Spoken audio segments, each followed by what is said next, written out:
মত আছে যে খুব হার্ডি গাছ, কিছু গাছ সত্যিই হার্ডি যেগুলো আমাদের normal variety, but actually bougainvillea খুব মানে ফাঙ্গাল অ্যাটাক প্রোন। আপনি মানে বোগেনভেলিয়াতে যদি সব থেকে ভালো হয়, আপনি যদি রেয়ার ভ্যারাইটি মেনটেন করতে চান বা কালেকশন করতে চান, আপনাকে প্রত্যেক 15 দিন অন্তর ফাঙ্গিসাইড ইউজ করতেই হবে, সেটা সারা বছর। হ্যাঁ, সেটা করলে আপনি দেখবেন গাছের হেলথ। কি ধরনের ফাঙ্গিসাইড দিলে বেটার? জেনারেলি আপনি সাফ ডাইভিস্টিন ইউজ করতেই পারেন, অ্যামিস্টার টপ ইউজ করতে পারেন। হ্যাঁ, লিটারে কতখানি করে দেবো? লিটারে 1 লিটারে 1 ml।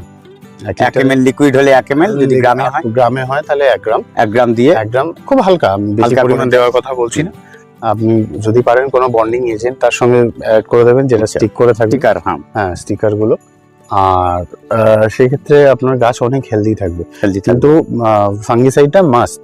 আর একটা জিনিস মাস্ট সেটা হচ্ছে হিউমিক অ্যাসিড আর আপনার সিউইড এক্সট্রাক্ট। এই জিনিসগুলো